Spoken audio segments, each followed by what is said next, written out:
Om Namo Bhagavate Vasudevaya. Om Namo Bhagavate Vasudevaya. Om Namo Bhagavate Vasudevaya. Om Namo Bhagavate Vasudevaya. Om Namo Bhagavate Vasudevaya. Om Namo Bhagavate Vasudevaya. Narayanam Namaskritya Arion Namaskritya Chaiva Narottamam Namaskritya Narottamam Devim Saraswatim Vyasam Devim Saraswatim Vyasam Tato Jayamudiraye Tato Jayamudiraye Nashtaprayeshu Abhadreshu Nashtaprayeshu Abhadreshu Nityam Bhagavata Sevaya Nityam Bhagavata Sevaya Bhagavati Uttama Shloke Bhagavati Uttama Shloke Bhaktir Bhavati Naishtiki Bhakti Yoga Krishnaya Vasudevaya Krishnaya Vasudevaya Devaki Nandanaya Cha Devaki Nandanaya Cha Gopa Kumaraya Nandagopa Kumaraya Govindaya Namo Namaha Govindaya Namo Namaha Jnanatirandasya Prananjana Shlakaya Chakshuramitam Tasmai Shri Gurave Namah Shri Chaitanya Manobhishtam Sthapitam Yena Bhutale Swayam Rupa Tadamayam Dadati Svabhadantika Vandeyam Shri Guru Shri Padakamanada Shri Guru Vaishnavanscha Shri Rupam Sagrajatam Sahana Raghunathanvitam Tam Sajivam Sadvaitam Savadhutam Parijana Sahitam Krishna Chaitanya Deva Shri Radha Krishna Bhavan Sahana Bhakta Shri Vishakamitamscha Namo Vishnu Padaya Krishna Preshthaya Bhutale Srimate Bhaktivedanta Swaminiti Namine Namaste Saraswati Deve Gauravani Pracharine Nirvishesha Shunyavadi Paschatyavishatayane Namo Mahadanyaya Krishna Prema Pradayate Krishnaya Krishna Chaitanya Namne Gauratushe Namaha He Krishna Karuna Sindhu Deenabandhu Jagatpate Gopesha Gopika Radha Namaste Radha Gaurangi Radhe Vrindavaneshwari Vrishabhanusate Pranamami Haripriye Vanchakalpatarubhyascha Kripa Sindhubhyaivacha Patitanam Pavanebhyo Vaishnavebhyo Namo Namaha Shri Krishna Chaitanya Prabhu Nityananda Shri Advaita Gadadhara Srivasadi Gaura Bhaktivinoda Hare Krishna Krishna Krishna Hare Hare Hare Rama Rama Rama Hare Hare Hare Krishna.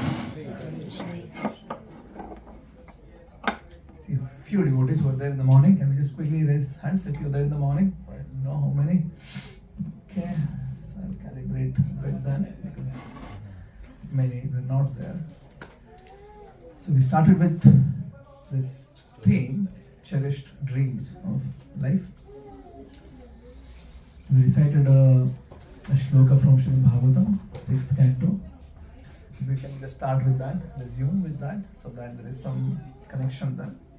So it's 6th canto, 11th chapter, verse 27, I believe. So if you can please open your phones, we can quickly recite the shloka, and then we can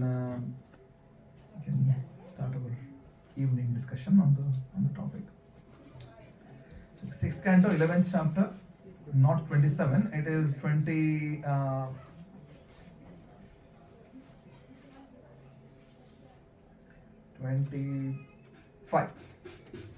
6, 11, 25.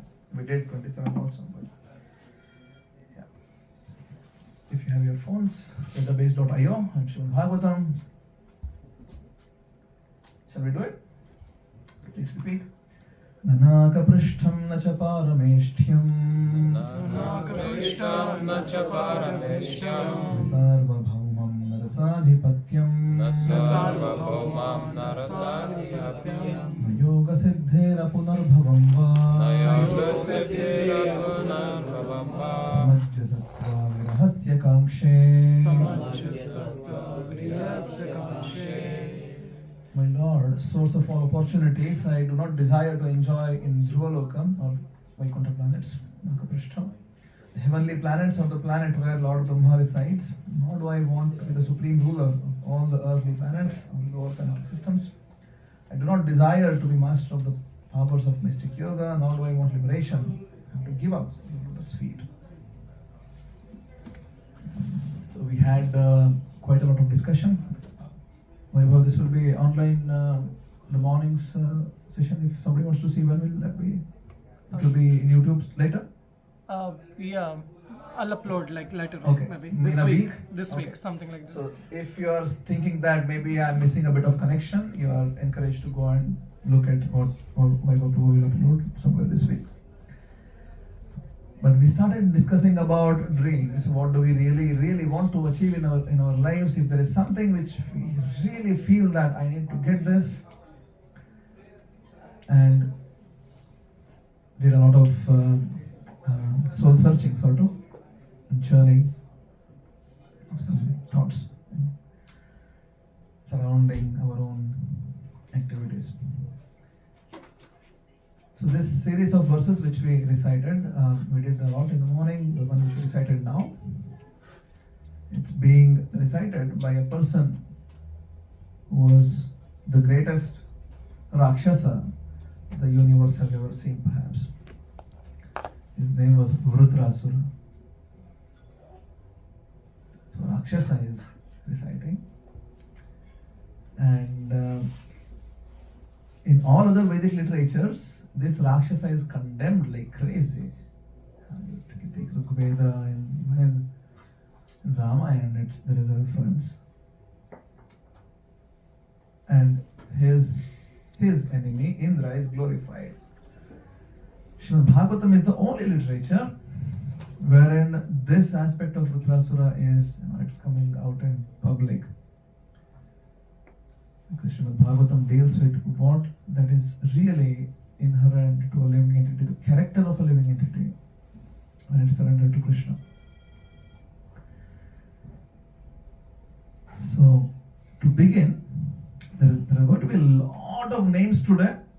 So, if you are attentive, you will capture. If your mind takes you to the streets of Berlin for a minute, you may miss a few names. So, try to be attentive. I'll do a spot quiz in the end. Yeah. Let's see. So the whole episode in Srimad Bhagavatam 6th canto starts with an assembly of Indra, wherein a lot of opulence is there, and everybody is just glorifying and appreciating the qualities and the prowess of Indra. And Indra is receiving all of them. And his guru, Brahaspati, walks in. So Srimad Bhagavatam tells that when the Guru walked in, Indra did observe that his Guru walked in, but chose to ignore. So for those of us who have some experience of this, we sometimes observe some things, but we choose, okay, let's ignore. It's okay. We behave as if I didn't see it. Right? So that's what Indra did.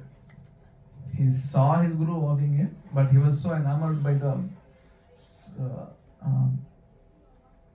glory which is going on outside towards him. He's like, okay, let me ignore for a while, it's okay. He didn't rise up. At times it's easy to get carried away like this. We have another scenario like this when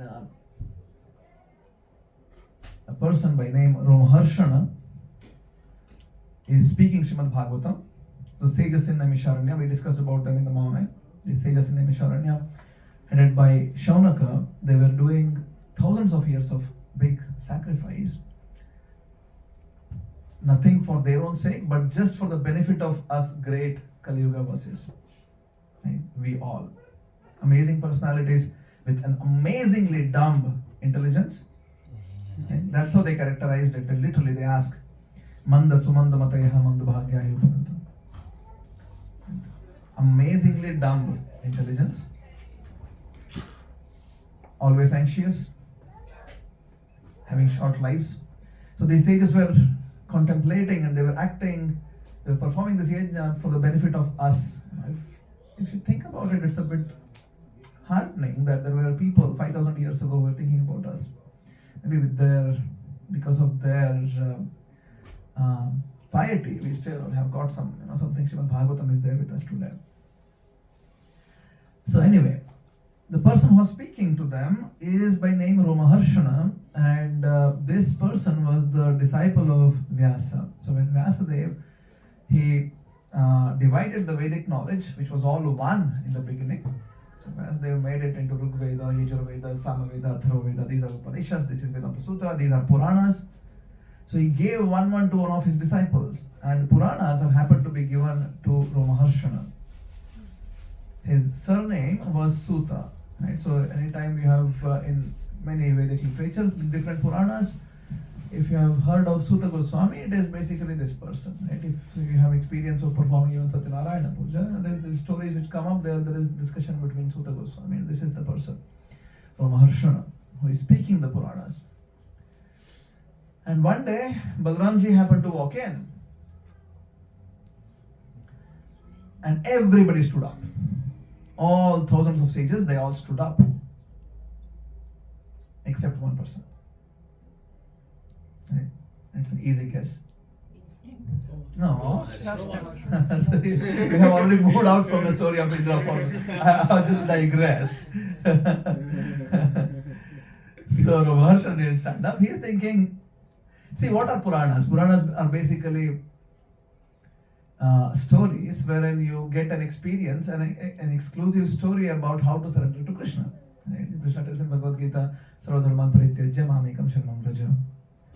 Krishna tells in Bhagavad Gita, Manmana Bhavavat Bhakta Madhyaji Mam Namaskuru. Krishna tells in Bhagavad Gita, Tasmat Sarveshu Kareshu Mam Anusmara Yudhyacha. There's different instructions Krishna has given, but how do we really follow that? There are stories in Puranas which exemplify, which glorify, okay, this is how you do it. And this person is speaking about that. Right? He's the person responsible for all the Puranas. So he has a bit of headway that I'm the disciple of Vyasa. And I'm glorifying whom? So all the Puranas glorify Krishna. So he's supposed to be glorifying Krishna. And Bhagavan in general. So Balaramji, who is also Supreme Personality of Godhead, Bhagavan walks in, and the person thinks, I am more important. Right? I am more important than the person about whom I am telling and getting all this respect. Yeah, so his mentality was that I am more important now because I am speaking about it. So he somehow felt in his heart that he is more important than Bhagavan. And that's deadly. Right? If I start thinking that now I am more important than Bhagavatam itself, and I am a humble servant of Bhagavatam, but if I start thinking that I am more important, it's a bit of suicidal for me. Right? That sooner or later I'll be drained out anyways. So Balaramji becomes so angry, and then this person is like an actor. Has nothing, no character as such. Character development has not happened. He's a professional reciter. He recites. So Balaramji takes a blade of grass and throws it at the chest of Romaharshana, and it hits Romaharshana, and Romaharshana dies. You may think, my God, really? Somebody didn't get up, and this is what you get? My goodness. Next time I better get up when somebody comes, right? So, but the contextual awareness is important. That it's Balaramji who had walked in. And Give Sachinandana Maharaj walks in. It makes sense that all of us get up, we respect him, we welcome him. And so, anyway, eventually Balaramji empowers Romaharshana's son, Ugra Shrava, And Ugrashrava happened to be in the assembly where Parikshit and Shukadeva Goswami were speaking Srimad Bhagavatam. And Ugrashrava spoke Srimad Bhagavatam to the assembly of sages headed by Shaunaka. So coming back to Indra's assembly now. Indra is in similar thought. I am more important than my guru. Everybody is glorifying me. No, Guru walked in, we'll see later. Brahaspati understood specifically this is how Indra is thinking. If it was a mistake which is done unconsciously, then it would have been a different story. But sometimes sages get offended even with that. Sometimes Indra is at the receiving end. Many times. Another episode wherein Durvasa Muni was walking in. He had Mahaprasad garland with him. And he gives that to Indra. Happens to meet Indra on the way. Indra took that, and then he had recently got a white elephant. Right. So this comes after the churning of milk ocean, wherein Indra had got white elephant, Airavat. Indra gave the garland to his white elephant. And elephant is, doesn't matter whether it's white or whichever color. Elephant is elephant. Didn't really understand what to do with Mahaprasad. Garland. So threw on the floor and then started stomping on it. And Durvasa became so angry. This is what you do? I gave you Mahaprasad. Anyway, here in this case, Brahaspati did become upset. Then rather than becoming angry, he just disappeared from the scene. He just disappeared. Not to be found. As soon as Brahaspati disappeared, Indra realized, that's a mistake. I should not have done that. Started feeling repentant in his heart. So started searching for Brahaspati, went to his house and nowhere to be found. So especially in Bhagavatam, Brahaspati is spiritually much more qualified than Indra. So Brahaspati's spiritual powers were higher than Indra. So if Brahaspati chose to be not visible to Indra's eyes, he could do that. Right? So the devatas perhaps are there, which we can't perceive, we can't see them. So Indra could not see Brahaspati. And morning we were discussing about the position of Guru a little bit. Chaitanya asked about what is the necessity to have a Guru. As per Vedic culture, if somebody doesn't have a Guru, that means that no matter what they do, it has no significance. There is a story in Mahabharata wherein Pandavas were, this is when they were in the forest after they were running away from the house of wax. And a Gandharva comes and just starts fighting with them. And Pandavas are confused, like, we didn't do anything, there was no mistake from our side. Why are you troubling us? And the Gandharva says, you guys are just, you are having no shelter. You don't have a guru. You are by yourselves. So anybody can do anything with you guys. So I'm coming here to trouble you. So then the Pandavas choose Dhaumya as their guru. From that day on, Dhaumya was always with Pandavas. Anyway, the point is, if somebody doesn't have a guru, no matter what they do, is useless. It's having no significance. Now, Indra, as the devata of, presiding devata of all the other devatas, and quite an important position, if he doesn't have a guru, that's a problem. Right? Now, there are always other forces which are wanting to become, or come and sit in the post of Indra, or snatch away from this person. So the Asuras immediately, they strengthened their forces, they came and attacked, and because Indra had no spiritual powers left, having no guru, Devatas badly got retired hurt basically. They were injured terribly, and then they were bleeding, and then they just run away from the battle. They go crying to Brahma. Please, we did this mistake. My guru walked in, I offended him, and I don't have a guru anymore. Please, can you help? Brahma tells that, yeah, definitely, you need a guru. And I have a person in mind. As I said, there are lots of names, so you have to be attentive. Already we covered quite a lot of names. So Brahma tells, please go and ask this son of Tvashta. The name of this person was Vishwarupa.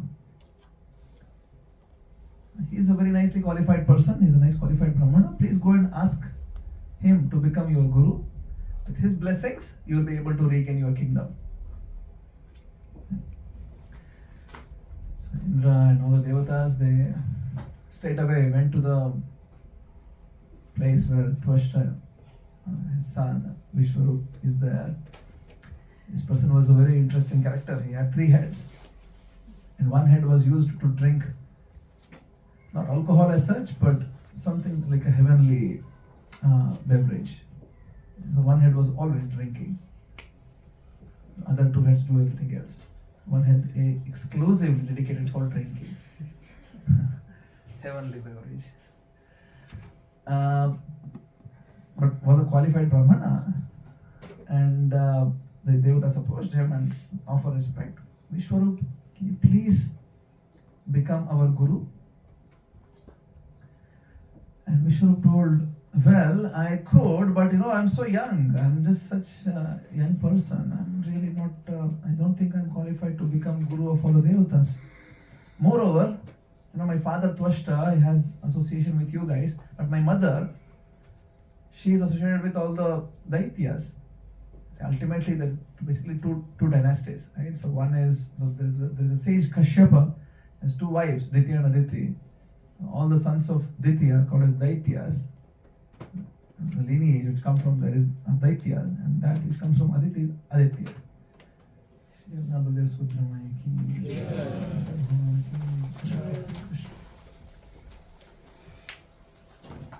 So who is speaking to whom? Vishwarup to Yes. What did he say? I'm not so young. I'm young. My mother is from the side of the Daityas. Yeah, my father is from your side, but my mother has connection with the Daityas side. So I have this conflict of interest. I think all these modern concepts are only coming now, but this was there before. So, conflict of interest. Devata said, no problem, don't worry. We are okay with either of them, both of them. No problem. You become our guru. Now, when a person comes in asking for something, the culture was that you give it irrespective how, whatever you feel about it wouldn't matter. If a person uninvitedly Atithi comes and asks, Vishwarup didn't invite devatas, so they were uninvited. Right? That's the meaning of Atithi. So you need to treat them as devatas. Now devatas themselves have come uninvited, are begging that you come and become our guru. So Vishwarup, no problem. So he accepted the position. So what's the problem? Well, we have lost the battle with all the Daityas. We don't have a guru. We need to gain our kingdom back. So Vishwarup taught Indra a very special form of armor which are made of mantras. It's called as Narayana Kavacha. So Kavacha means armor. In this particular, it's a whole chapter of Srimad Bhagavatam wherein you can recite different mantras and install the power of Vishnu in different limbs of your body, all throughout the body. And the body becomes invincible. Right? It's like one becomes so strong that no external force can come and do anything. That's the whole chapter of Bhagavatam. You can study in 6th canto. You can perform also with good intention.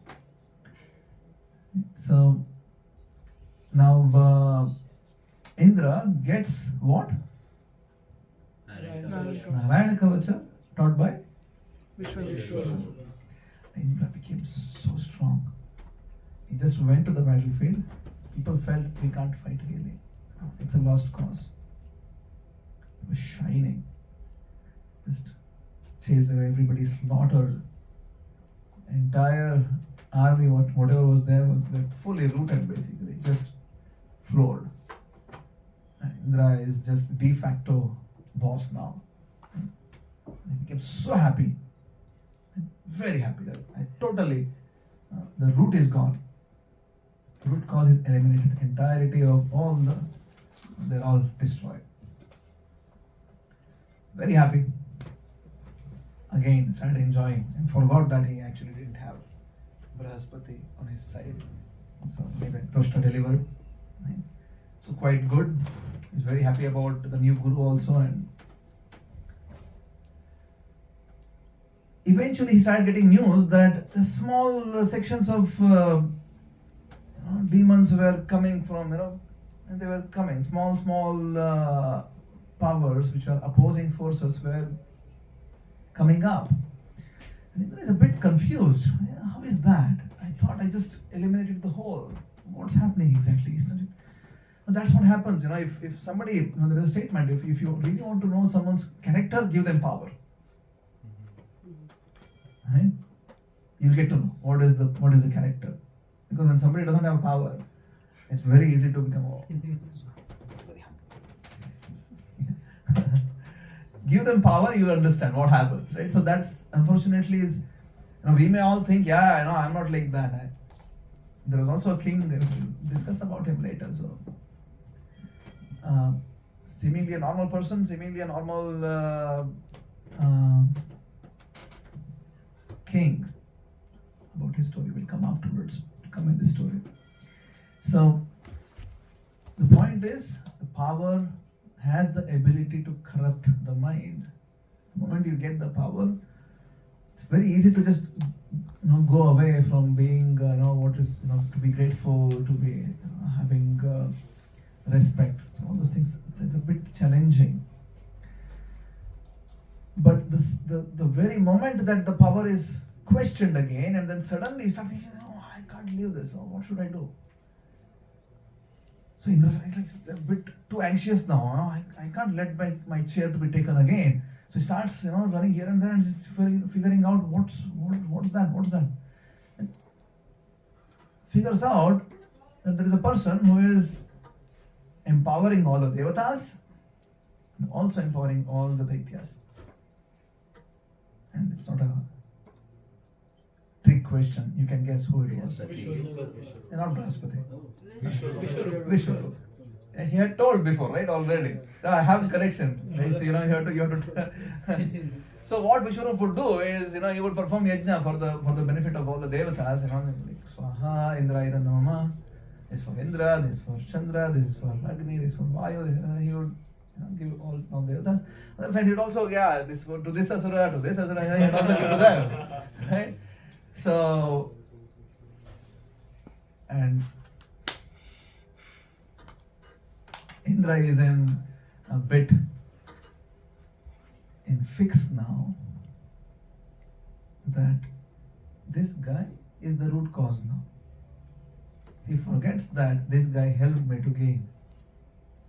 The only thing which runs is, how do I protect further? Also, how our mind works. You have to wait maybe if you want to experience it. Wait until the day you get power. Your mind will be always think, how do I protect this? I can't let it go. So, again, same concept. Root cause needs to be eliminated. So what needs to be done now? Kill Vishwarup. Very simple. Takes his sword, cuts the 3 heads. Done. Right? You may think, how do I do this? Well, that's what power does. To safeguard, you can go to any extent, right? Doesn't matter. So many different stories of Indra in this line, and of course, not the same Indra. Every Manvantara there is one Indra, right? So this story, in my understanding, has happened in Swayambhu Manu time. Every Manvantara there is one Indra.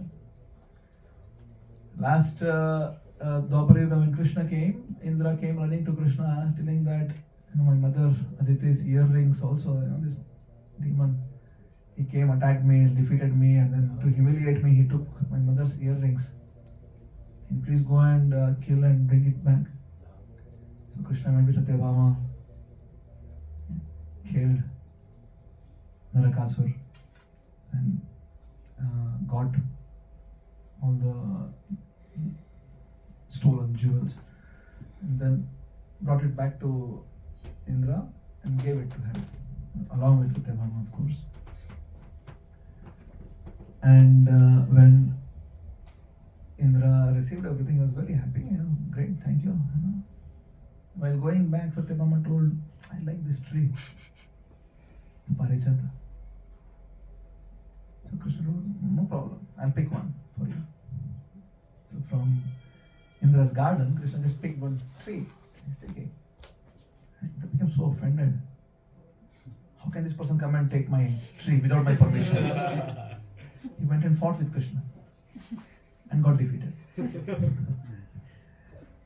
Of course, different Indra, but see, that's what power does. You just forget that this person just now he's actually on his way back. He was here to help me. So Indra forgot that Vishwarupa was helping, and he killed Vishwarupa. So all 3 heads are cut. And when he did that, Indra got what's called as Brahma Hatya Dosh. So if somebody kills a Brahmana, sinful reaction for killing a Brahmana. And it was just little too much for Indra to live with that kind of sinful reaction. So eventually he approached 4 different deities. Mother Bhumi took 1/4 of the sinful reaction, and we see that there are deserts in the earth because of that. Trees, personification of trees, also agreed to take 1/4 of the sinful reactions. So we see the sap which comes out of the tree, that's because of that. Water, personification of water, took 1/4 of the reaction. So we see foam. On water sometimes you see foam. Then all the the women class in general, they took 1/4 of the reaction, and that resulted in monthly periods. So 4 classes of people, different entities, they took Indra's sinful reaction to let Indra rule properly and then govern everything. And Indra was grateful for that, of course. He gave them also boons. However, one person is not happy. Any guess? Yes. No. Vishwarupa is still not in the scene. Vishwarupa is dead. Father. Dad of Vishwarupa's father. It's like, you guys came here. My son already told. You agreed for it.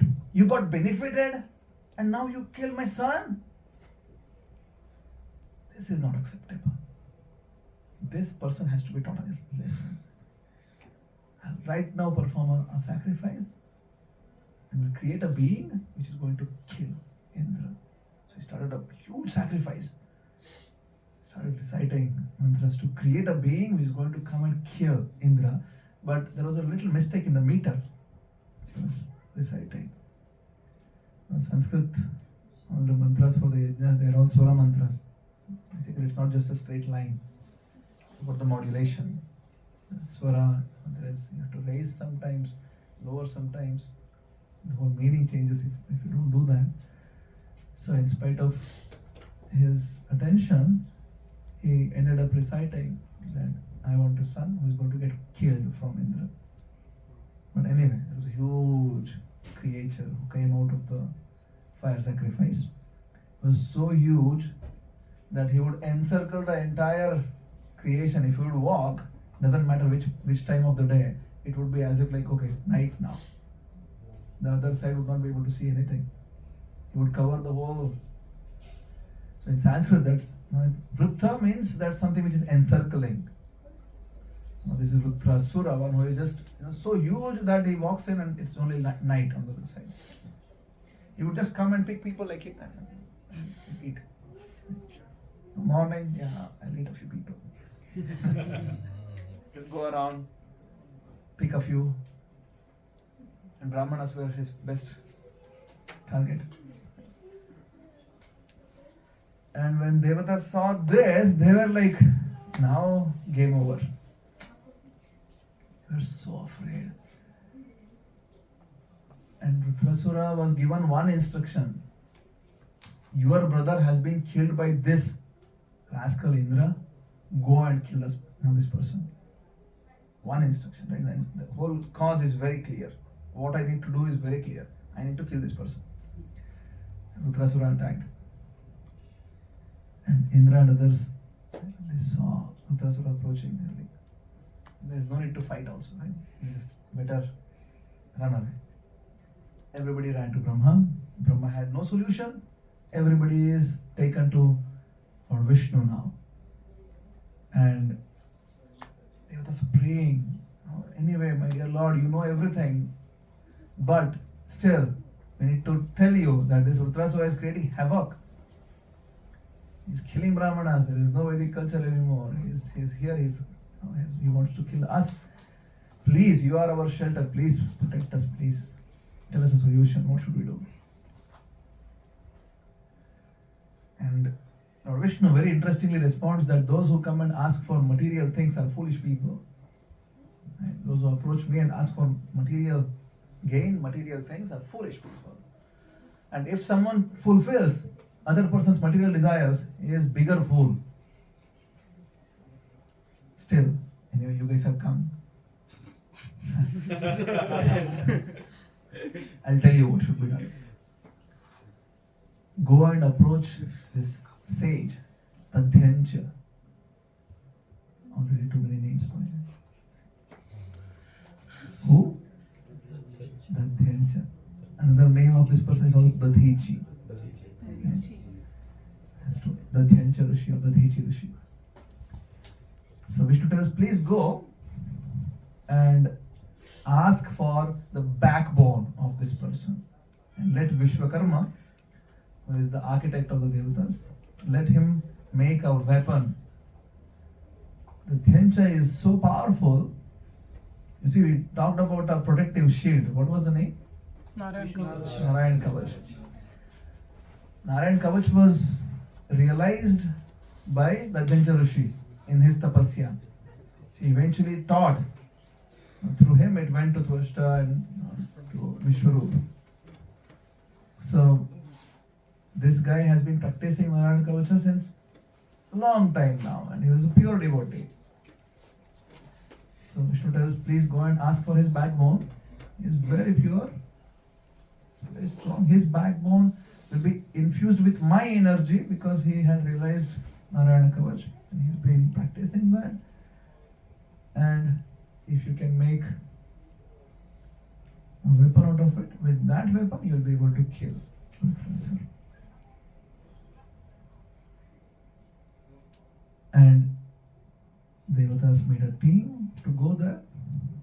They put Ashwini Kumaras in the front. Ashwini Kumaras are the physicians of Devatas. They put Ashwini Kumaras in the front and approached Adhyancha. It was properly planned. The reason being that long ago, Ashwini Kumaras approached Adhyancha. Now this is flashback now, okay? Ashwini Kumaras had approached the Dhyancha Rishi and had requested him, my dear Guruji, can you please teach us Brahma Vidya? And usually when a guru is approached by sincere seekers, they accept. Right? So the Dhyancha Rishi had told, no Bhava, sure, I'll teach you Brahma Vidya. Yeah. Please come, let's make an appointment, you come at this time. And Indra got to know that this Ashwini Kumaras have come, they have approached the Dhyancha and they have made an appointment to learn Brahma Vidya. Indra became so angry, why these physicians need Brahma Vidya? He went and told the Dhyancha, you teach them Brahma Vidya, I'll cut your head.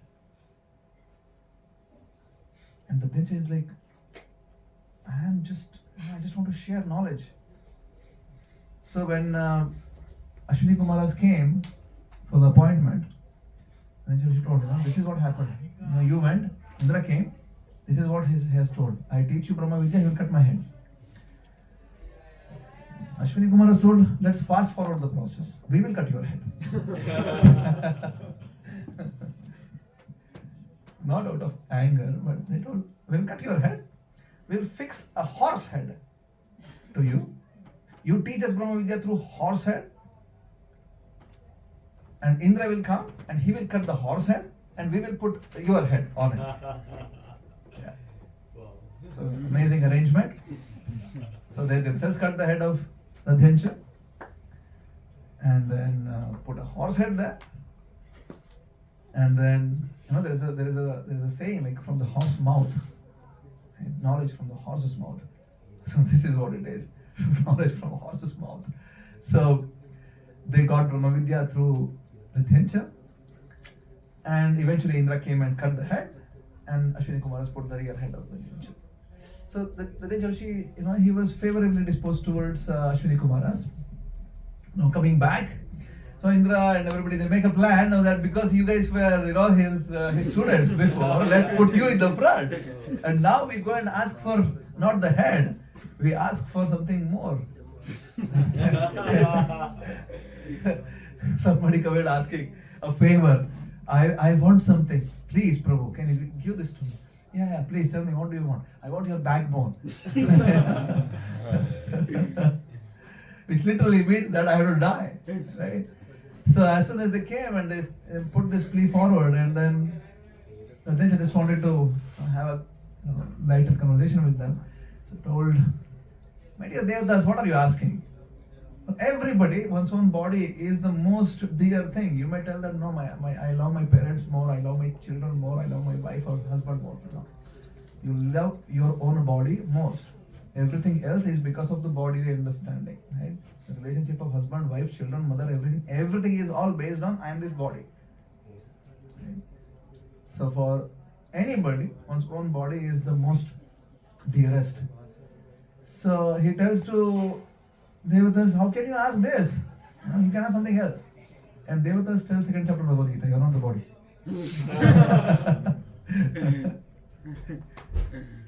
You're not the body. He just smiles and tells, no, I was just playing with you. It's okay, you can take my body, no problem. He was already self-realized. Just leaves his body. Basically means that he's dead. Just left his body and went back to Vaikuntha. And Vishwakarma took the backbone of the Adhyancha and made a weapon out of it. It's called as Vajra Yudha. If you've heard Indra, if you've read different Puranas or Mahabharata, Maya, they always glorify Indra having this Vajra Yudha, thunder, bolt. Indra's weapon. It's very powerful. So Indra sat on his Airavata, then went to attack whom? Vritrasura. Because he had this Vajrayuddha which is so powerful, it was not even a match to anybody. All the army of Vritrasura, they all just vanished. They just ran away. And even those who are running back, Devatas were they were in power now and infused with the weapon. They were killing all the asuras. And Vritrasura saw that his army is being not properly dealt by Devatas. The people who are running on their back are being attacked. So Vritrasura shouts so loudly and everybody just fainted. This guy, huge, right? He shouted, stop, I can't shout like that. I am not having that kind of voice. It's not good for everybody maybe if I shout. But imagine somebody just shouting, stop it. Huge voice, everybody just fainted. So eventually he starts speaking to Indra. He's so angry. And Indra decided, I'll first throw my club. Indra had a club also, Gada. Threw that at Vritrasura. Vritrasura caught that in the left hand and just returned the favor. And went and hit Indra so hard that along with the elephant, he flew away. And the elephant started vomiting blood. And Indra became so ashamed at his own strength now. This was the first, like imagine, cricket match is going on. First ball, somebody bowls and all the wickets are all over the place now. Just takes away those who don't understand cricket, maybe football example, somebody just comes and kicks the ball and along with the ball, even the goal post is gone. Right? You feel a bit discouraged, isn't it? And oh my God, whom I'm fighting with? So Indra becomes so ashamed and nervous that I can't fight with this person. He just puts his head down and just puts his hand on the head of Airavata, who is vomiting blood. With his Amrita Hasta, because he's Devata, right? In charge of all Devatas. He cured the elephant of vomiting blood. And Airavata stood up. And Indra is just ashamed with his head down. And then Dhritarashtra started chastising Indra. You rascal, you came asking for favor to my brother. And you asked him, you wanted to become, get your kingdom back. You took my brother as your guru. Then when you realized something is not going to as per your desire, you cut his head. Who does that? How selfish are you? You call yourself as a devotee of Vishnu? Which devotee of Vishnu will do like this? Such selfish activities. When Vishnu is, the real devotees of Vishnu never ask for anything material. And from this verse onwards in Srimad Bhagavatam, there is a change in the entire flow, how things are going. The moment, first Dhritarashtra tells, you call yourself as a devotee of Vishnu. The moment he told that, and from then onwards, he starts telling things which Indra could just never even think in his worst dreams, or the best dreams. He starts glorifying, Dhritarashtra starts glorifying now. He starts telling that you have been favored by Vishnu. But the real favor, if Vishnu gives on people, they will lose the taste for material things. Right? The real favor of Krishna,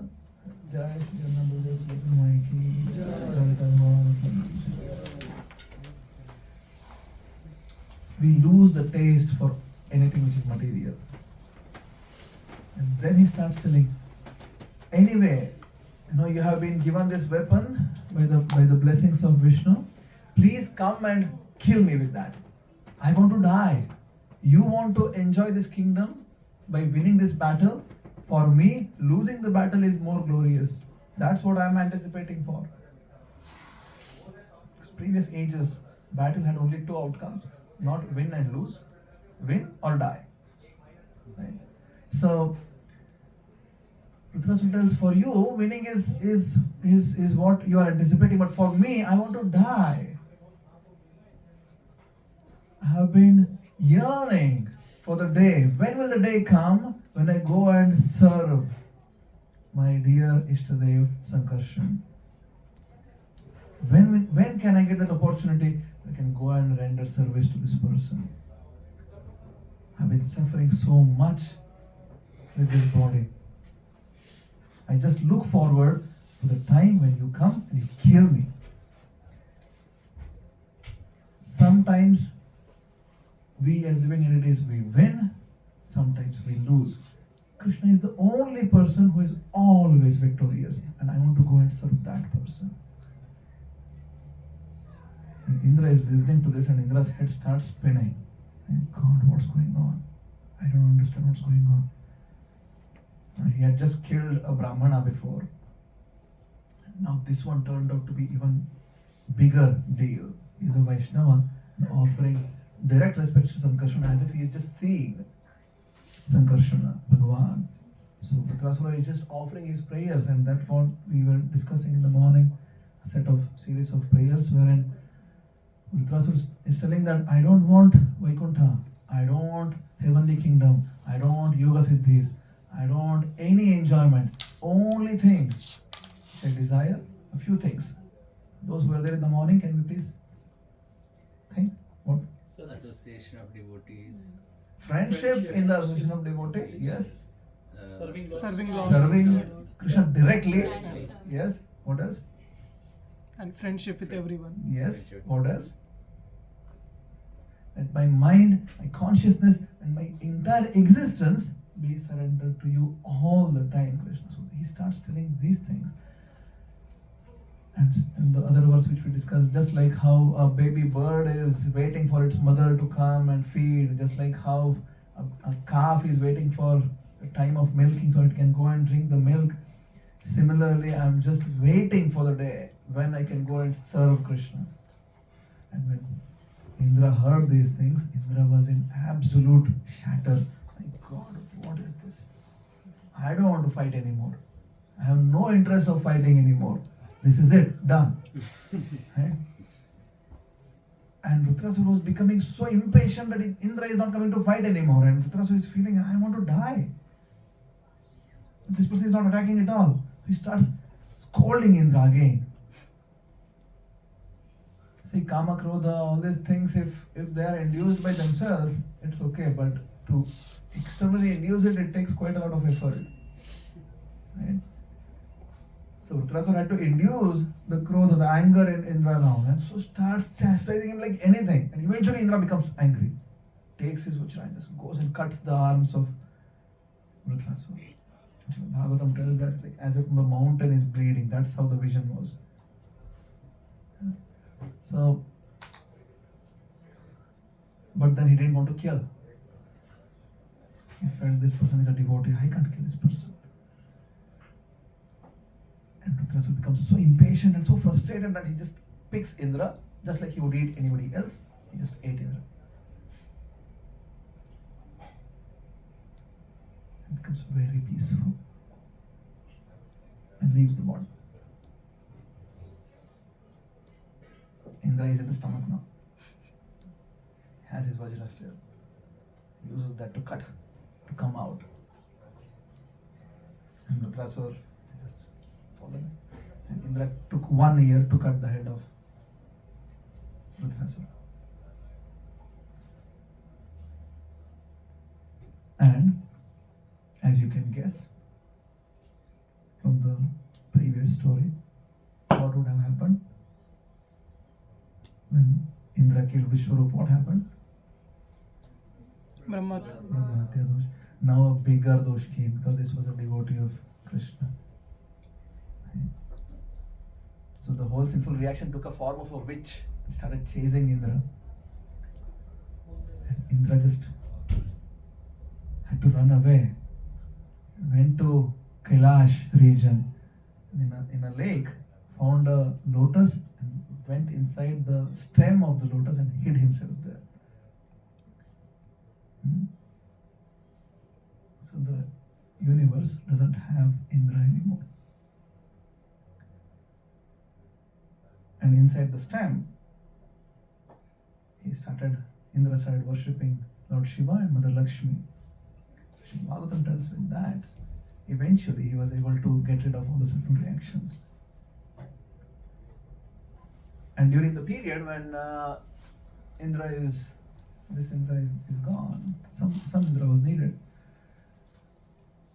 Sages appoint a person by name Nahusha.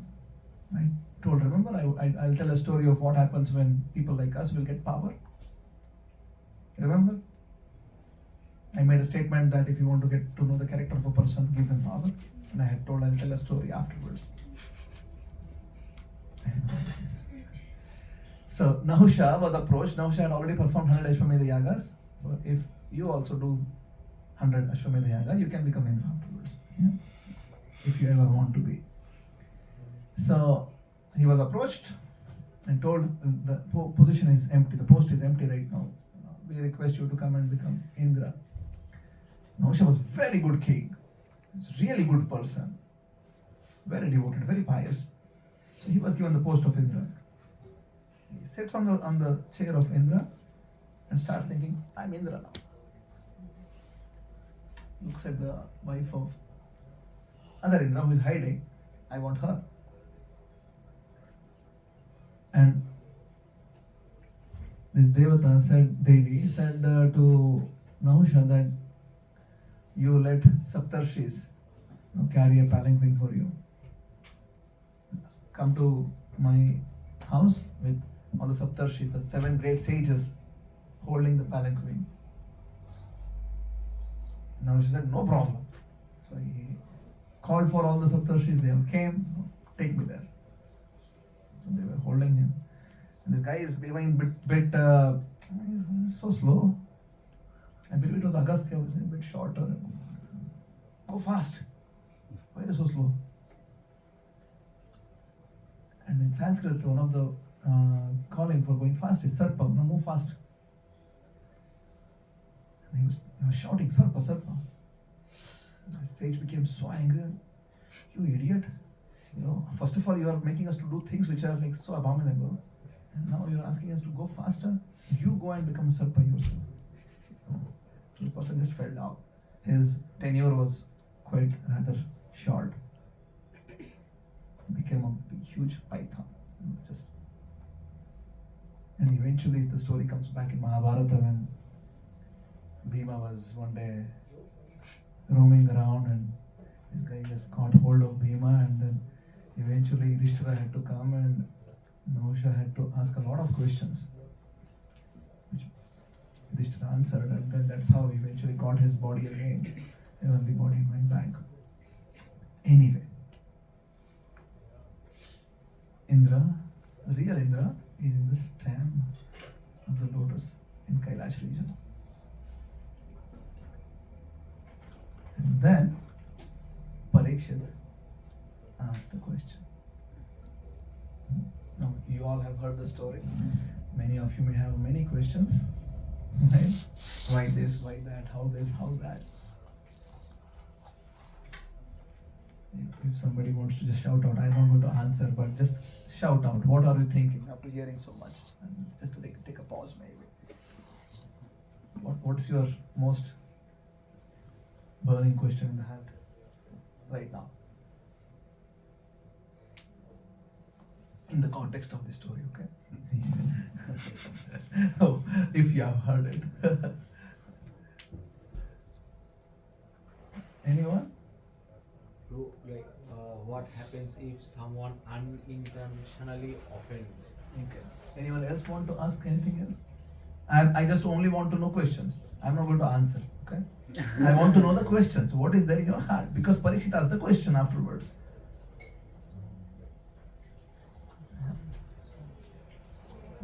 Any question from the whole episode?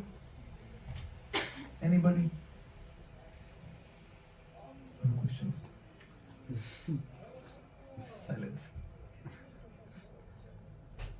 No? Yes, Mataji? You don't feel shy. Just okay. As I said, it's not going to be even answered, right? You can. I just want to know what you're thinking right now in this junction. Yes. Just thinking, what's the end of it? What's the conclusion? And what's the conclusion?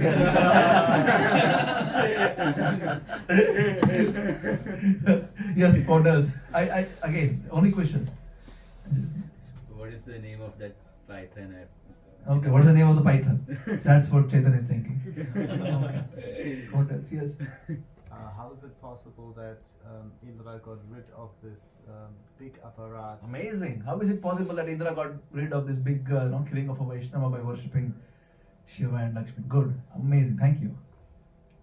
Yes, others? No, that's it. Only 4 questions from the class.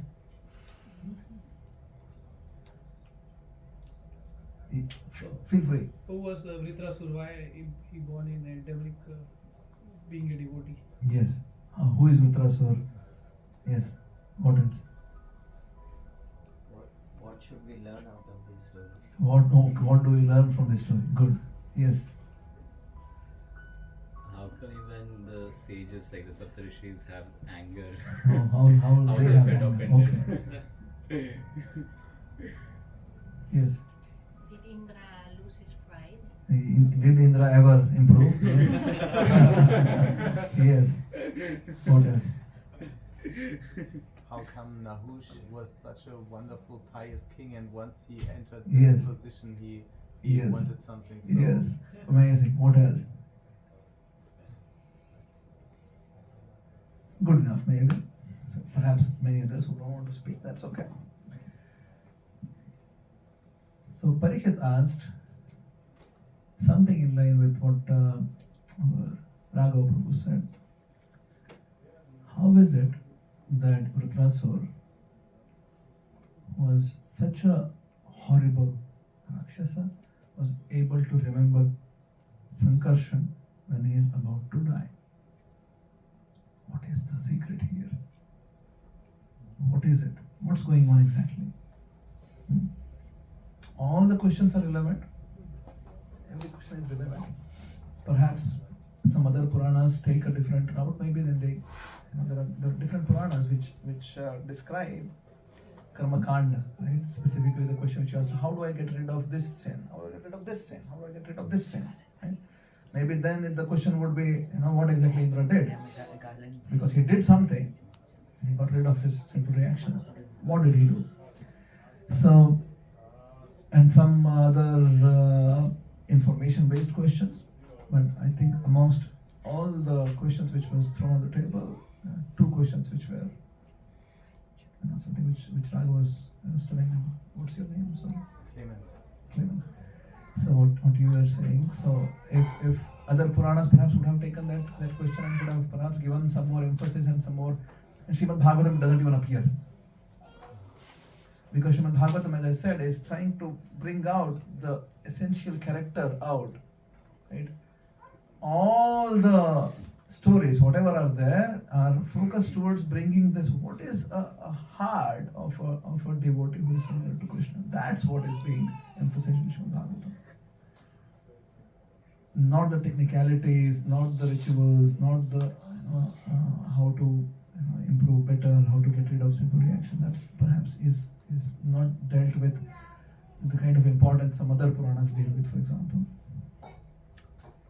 So, somebody asked, what do I learn? What exactly do I learn?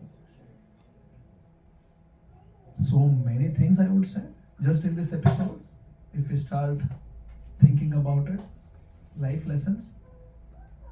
Perhaps one of the biggest is how to remain, or the need to remain humble even when we get position.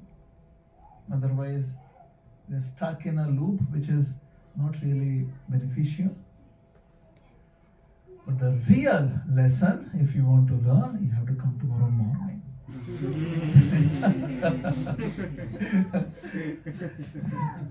That's where it will be described. We also took a question from Chetan in the morning, and we told him also that he has to come tomorrow morning. Yeah, you have to come tomorrow morning to get to know what is the real lesson. What is that which what is that which is trying to be conveyed here? The entire episode makes sense tomorrow morning. Yeah. Any other thoughts? Now you can ask questions which perhaps you'll also get an answer, but let me see how much time we have. It's around 5:20. Sumit, how much time do you have? Vaibhav Prabhu can tell you. Vaibhav Prabhu, okay. How much time do I have? So maybe we can go for next 15 minutes. 15 minutes, okay. So Vaibhav Prabhu has mercifully given us 15 minutes. Let's see if maybe it will be not 15 minutes also. Yeah. Any thoughts or questions? Yes, go ahead. Vritrasur having committed so many sins and offenses of killing and brahmanas, like Indra just killed one brahmana, but Vritrasur killed so many brahmanas, and still he is a devotee, considered a devotee, and he goes back to Godhead also. So how do we see this? Tomorrow morning. Yes, next question. Well, I will not dodge everything like this, okay? Tomorrow morning I will give an answer, okay? So, yes, next. So Prabhu, I just wanted to repeat the question I asked earlier. Sure, go ahead. I'll try to give an answer. Sorry. No problem. So the thing is, Prabhu, when Brihaspati came and Indra intentionally offended his guru, But if there is a situation where a devotee doesn't wanted to offend a senior devotee or like someone like that, or else a devotee, we say, but it happens unintentionally, Prabhu. So what happens next?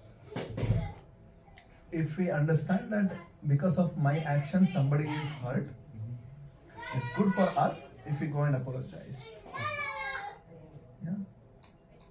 It's up to the other person to forgive or not. We can't impose that I'm coming and asking apology, so you have to forgive me. We can't do that. It's up to them to forgive or not. And I should be ready. And if the other person is not willing to forgive us for unintentional mistake, we should be ready to, at least as Vaishnavas, that's what Srimad Bhagavatam teaches us, that yes, we can accept it. Yeah. Okay, this person is hurt because of my actions, unintended, fine, but my actions. Right? So I should be having the heart to accept, yes, because of my actions, I have offended this person. Well reasoned, not well reasoned, that's secondary. Unfortunately, we become lawyers when we have done any mistake, right? We have a whole case file. Because of this, right? Unfortunately, that's not how we make progress. So it's better if we start accepting. Okay, fine. Like Parikshit apparently did a mistake which was not really intended, well intended. He just threw. He was so angry. He was frustrated. He was hungry, thirsty. He saw a thing and just threw that in his arrow. He was on his way back and he was thinking in his heart, I just want to get the reaction right now. I've just really done a real bad thing. I want to get the karma right now. I don't want it to be for future. So whatever it is, I will come now. But from our side, of course, we are not Parikshit, but we can understand the theory, understand this is how the heart of Vaishnava. And I'm not trying to cut corners. I'll do this now. Maybe I'll somehow negate the effect of it. We would rather perhaps just go and apologize, really, feel humble at our heart and then just go and tell, I'm sorry. And let other person decide how they want to react. It's up to them afterwards. Yeah. And bro, what happens even if we don't realize that we have offended someone or not? Well, if you touch fire, it doesn't need to be that you have to, whether you know it, don't know it, you realize it, don't realize it, your hand will be burnt anyways. Right? You're just breathing now. You're killing a lot of microorganisms. You're not realizing it. And we'll have to get the reactions for it, isn't it? And we will get it. Unless we cut the whole cycle of birth and death and transcend, we will be getting the reaction for it. Maybe not that much in which I willingly kill somebody, but still there will be something, because for my existence I'm killing someone else. No, I don't want to grow. Sure. Yeah, so from our side, from the heart of a Vaishnava, it's better if I just feel that, yeah, I'm ready. If I have done mistake, let me suffer, it's okay. Yeah. And just be happy with it, it's fine. Ultimately, what is suffering and what is enjoyment? Just perceived through your mind, right? If you transcend that, then how does it matter? There is a classic story of a disciple of Vasishtha, son of our current Manu. His name is Shraddadeva, also called as Vaivasvata. The person's name is Prashadra. I'm throwing some more names to the list today. This is 9th canto Srimad Bhagavatam. Prashadra was a cow lover. He loved cows. So his whole life he would just sit down and just protect cows all the time. He is son of Manu, so quite an important position, quite wealthy, but he just wants to love cows and protect cows. So one day he is sitting, it's raining, it's dark, night, and then a tiger happened to enter. And he heard the sound, a tiger has come. He takes his sword and follows the sound. It's night, right? There was no light. So he's just following the sound and just at some point of time he felt this is where tiger is and just he used his sword And he felt, I have cut the head of the tiger, because afterwards there was no tiger's sound anymore. And then peacefully he went back and sat where he was sitting to protect the cows. And next day morning happened, and he comes and sees there's a head of the cow and ear of the tiger. So when he used his weapon, he happened, because he was not seeing it, he cut the head of the cow and ear of the tiger. Because the tiger's ear is cut, it's just got scared and just ran away. And because the tiger ran away, Prashadra thought, oh, tiger is dead. Now you may tell, yeah, this is seemingly an unintended gohatya. Vasishtha walks in and so angry, he curses Prashadra, you go and become a Shudra in your next life. Right? If it was to do with people like us, we would be having a big case fire. You know what? I'm a cow lover. Do you understand? I love cows. I have given my whole life to protect cows. Can you understand that? It was a mistake which was done, not really intended. Right? He wanted to protect, and somehow it happened. Prashadra had no arguments. No arguments. That point onwards, Prashadra was anyway, he was not married. He accepted the life of Akhanda Brahmacharya, just surrendered his life to Krishna, served Krishna so well, in Kaya Vacha Manasa, of his mind, intelligence and body and words, that there was no next life at all to undergo the curse of Vasishtha. He just perfected his life and went back to Vaikuntha. That's the essence which Srimad Bhagavatam brings out. Not being worried about, so ultimately what may happen? Oh yeah, I may get some reaction, but how does it matter? I accept Krishna. Whatever, wherever you want to put me in, I'll accept. That's the heart of a Vaishnava. Yeah. Hare Krishna. Any other thoughts?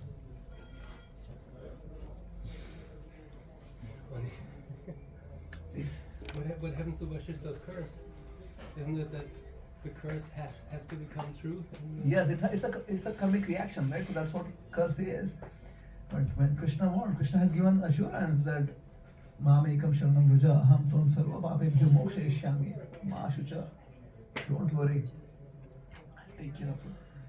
So out of 5 principles of Bhagavad Gita, Ishvara, Jiva, Samaya, time, Kala, and then Prakriti and Karma. It's karma which is not eternal. Everything else is eternal. So karma is not eternal. Karma can become zero also. If Krishna wants, he can just evaporate everything. Right? So, which he did in the case of Prashadra. So the entire curse is just gone. It didn't take effect at all.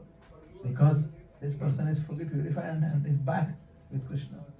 It's gone. In the normal situations, it would come into effect. So that's the difference between somebody who is really becoming self-realized and going to Krishna versus staying back. And I have some more things to figure out here. So then curse also will be there with that. Somebody is fully under the shelter of Krishna, they're under the shelter of Krishna. That's it. Yeah. Yes, Raghu. You told about examples like of Rom Harsha, who was killed because he offended Balramji, and Indra offended Brahaspati. So they are their guru and they offended. So what about us who have no gurus yet? And so it becomes a bit difficult for us to, if we accept guru and then we offend like that and we get such a big sinful reaction. So it creates in the mind that better not to have a guru. So for those what do you think? Balramji was, of course, he is the founder of all the gurus. He is the guru of the gurus. So in that sense, you can say he was guru. But in this context, he was Bhagwan. Bhagwanji felt, you are sitting there and glorifying me, and I walk in and you don't get up. What is this? And so that was more of a thing.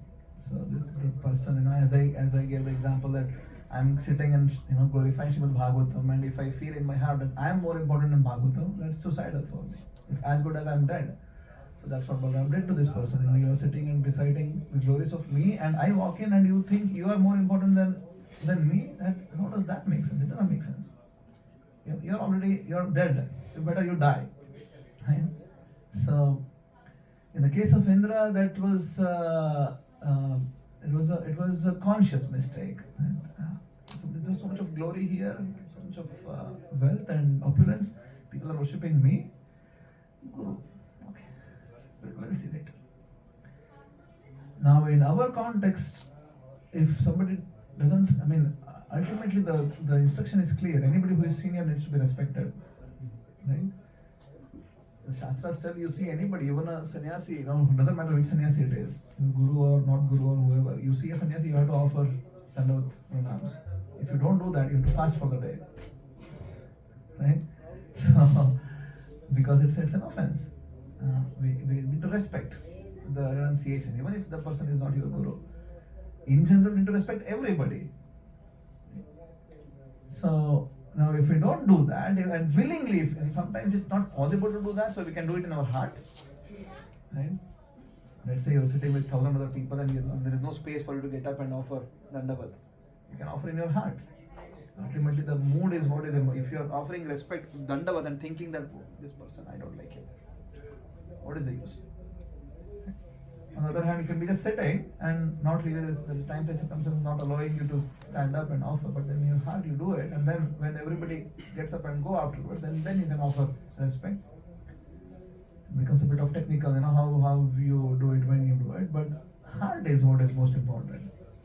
Now, if we don't do it, then we need to be in a position to let our mind understand I'll be subjected to some reactions for it because I think I'm important than the other person. So, general rule of thumb is you respect everybody. And when there is a sannyasi, guru who is can recognize by their presence, you really show it. They fall like dandavat means like a stick. If you leave, it will fall. And that's how we should feel. The meaning of dandavat. The stick, you leave, it will fall. And that's how we should feel. Without any reservation, I just offer my heart to this person. That's the meaning of dandavat. And we do that. And we should do that. We should train our mind to do that. Okay? Yes. Guruji, in the morning I asked you some question regarding Guru, and you said that accepting not a physical Guru, but at least the Guru Tattva also matters. Yes. But sometimes, like some people, even in ISKCON, they say that only we accept only Prabhupada as the Guru and no need of accepting Guru like that. So how we tell them about this? That's like Jesus Christ theory, isn't it? Yeah. There's only one Guru. And Prabhupada never said that I am the only Guru. Guru Tattva is a flow. It's flow of mercy. It's an offense to Prabhupada if somebody tells that he is the only Guru. Because he himself never told that. And people made a claim that he, people wanted to build a case against, case with Prabhupada, that Prabhupada is Krishna. Prabhupada just banished them, threw them away. So it's an offense to tell that Prabhupada is the only Guru. Prabhupada is the preeminent Guru of our institution. He is the founder Acharya. He is the founder Acharya for our institution. Not that he is the only Guru. That is in stark opposition with the idea that the Guru Tattva is it's a living connection. Krishna tells Evam Paramparat Bhaktam. Right? It has to be a living connection. And Prabhupada has enabled his disciples, so many of them, to become gurus. And this idea that there is one final thing it's very much Abrahamic. That there is one final prophet, there is one final whoever, right? And that's the last person. Everybody surrender to that person. Jesus Christ or Prophet Muhammad or whoever it is. That's an Abrahamic thought. It's not Vedic thought. In Vedic thought, you always have a guru who is a person, who is there. And this person represents all other. A real guru will represent the Tattva. Yeah. Okay. Yes. Anyone else? I was just I mean, in Upadishamrita, Prabhupada also gives very clear instructions on this matter. It's not that he never talks about that, right? He clearly says in Upadishamrita, if you can control your senses, you can become guru. Yes. As a minimum requirement, Yeah. and you should become guru. Yeah, anybody who can share Krishna consciousness, or what is the verse? I'm forgetting the verse. Rupa Goswami's instruction, Rupa gives purport on it, yeah. Vacho Vegam, Sakroda Vegam, yes, thank you. Yes. So if somebody is able to do that, then yeah, can become. Yes. Any other thoughts? Quick. Vaibhav, do you still have time? Oh, we're over time. Okay.